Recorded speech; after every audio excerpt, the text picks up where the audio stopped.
森林的清晨，雾气还没散去，一只飞行轻盈的身影在枝叶之间停了下来。它停在一棵老树上，那里站着一只睿智的猫头鹰。欢迎你，枫叶。猫头鹰爷爷笑着说，谢谢你愿意让我暂时栖息。枫叶声音轻柔，鱼尾略有停顿。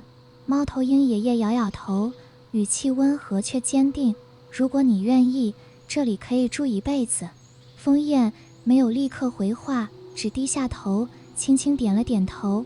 他们一同飞过森林，沿途他看见许多不同的动物，各自有着自己的节奏与模样。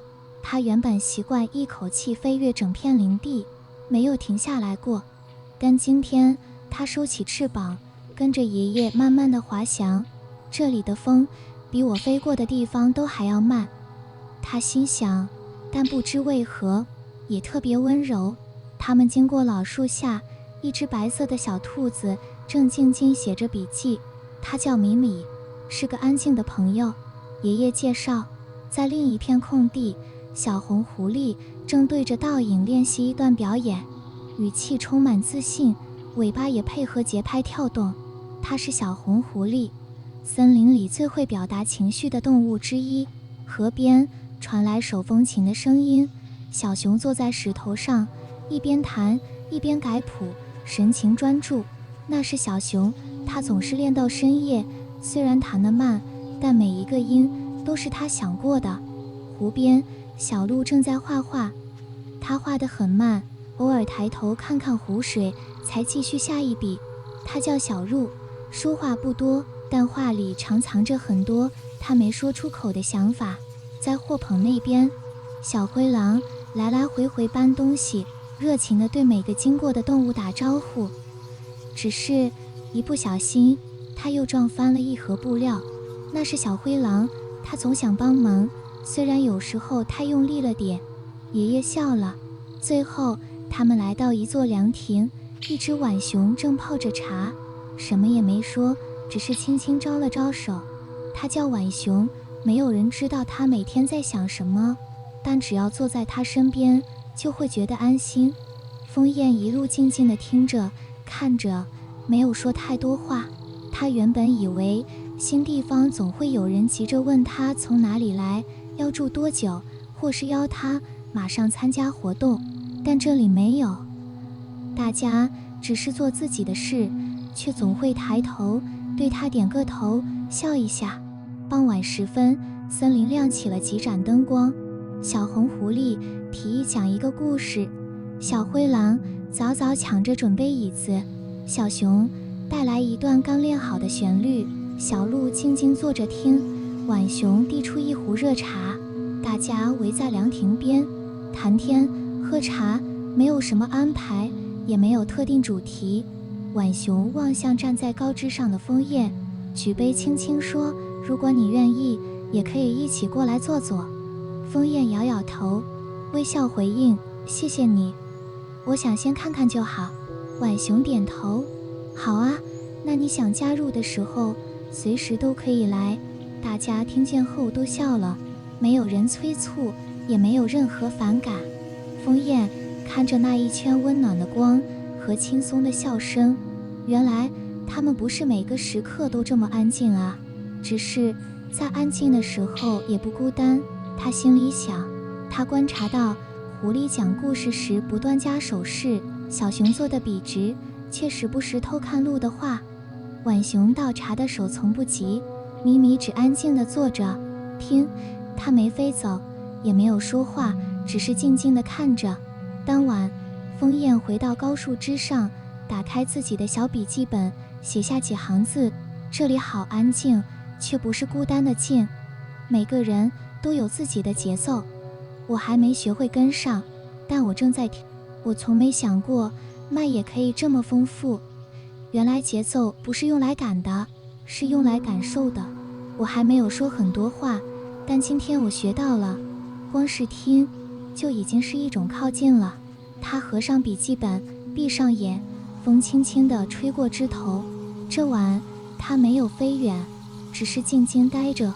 这里的节奏他想多听一下，米米抬头看向夜空，看见远处枝头上的枫叶身影，轻轻一笑。他在笔记本上写下，有些朋友不是急着靠近，而是愿意停下来，学着听一听这里的风。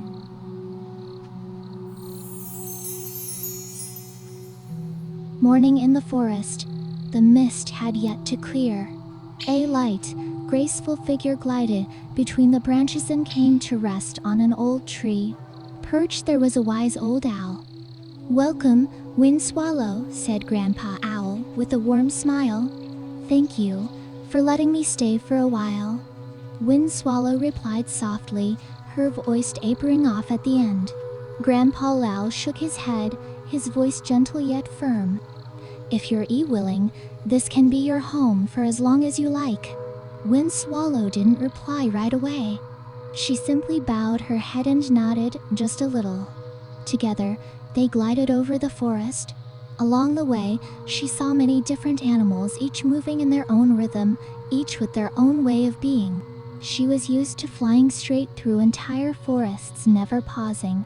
But today, she folded her wings and followed Grandpa's slow, steady glide. The wind here is slower than anywhere I've flown before, she thought. But somehow, it feels gentler too. They passed beneath an old tree where a small white rabbit sat quietly, writing in a notebook. "That's Mimi," said Grandpa Will, "Hes, a quiet sort of friend."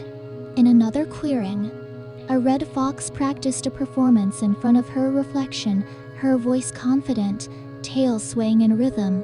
"That's Little Red Fox, one of the best in the forest at expressing her feelings." By the river, the sound of an accordion drifted through the trees. Little Bear sat on a rock, playing and adjusting his music with quiet focus. "That's Little Bear. He practices late into the night. His pace is slow, but every note is carefully thought through." By the lake, Little Deer was drawing. She moved slowly, occasionally looking up at the water before adding another line. Her name is Little Deer. She doesn't speak much, but her drawings hold many things she doesn't say out loud. Near the supply shed, Little Gray Wolf was hauling things back and forth, cheerfully greeting every animal who passed by. But oops, he knocked over a box of fabric again. Grandpa chuckled. "That's Little Gray Wolf. He always wants to help, though sometimes a bit too eagerly." Finally, they reached a pavilion. Raccoon was making tea, saying nothing, just raising a paw in a gentle wave. "That's Raccoon. No one really knows what Hes thinking most days, but just sitting near him makes you feel at ease." Wind Swallow quietly listened and watched, saying little along the way. She had expected that, in a new place, someone would quickly ask where she came from, how long she would stay, or invite her to join something right away. But here no one did. Everyone was simply doing their own thing. Yet each one still looked up, nodded, or smiled at her in passing. By evening, a few soft lights glowed through the forest. Little Red Fox suggested telling a story. Gray Wolf rushed to set up chairs. Little Bear brought a newly practiced tune. Little Deer sat quietly listening. Raccoon passed around a pot of warm tea. They gathered by the pavilion, talking, sipping, with no fixed plans, no set topics. Raccoon looked up at Wind Swallow, perched on a high branch, and raised his cup. "If you'd like, you're welcome to come sit with us." Wind Swallow shook her head and smiled. "Thank you. I'd like to just watch for now." Raccoon nodded. "Of course. If you ever want to join in, you're welcome anytime." Everyone heard and smiled. No one urged her. No one minded. Wind Swallow watched the soft glow of lights and the gentle sound of laughter. So, they're not always quiet. It's just that even in quiet moments, no one feels alone, she thought. She noticed how Fox used hand gestures while telling her story. Little Bear sat upright but kept sneaking glances at Deer's drawing. Raccoon poured tea without rushing. Mimi sat silently, just listening. She didn't fly away. She didn't speak. She simply stayed and watched. That night, back in the high branches, Wind Swallow opened her little notebook and wrote, "This place is so quiet, but it's not only quiet. Everyone moves at their own pace. I haven't figured out how to follow yet, but I'm learning to listen. I never realized slowness could feel this full. Rhythm isn't something to catch up with it. It's something to feel. I haven't said much yet, but today I learned that listening is already a way of drawing closer." She closed her notebook and shut her eyes. The wind gently brushed the branches. That night, she didn't fly far. She simply stayed. She just wanted to listen to the rhythm of the forest a little longer. Mimi looked up at the night sky and saw Wind Swallow's silhouette perched on a distant branch. He smiled quietly. In his notebook he wrote, "Some friends don't rush to get close. They pause and choose to listen to the wind hear instead."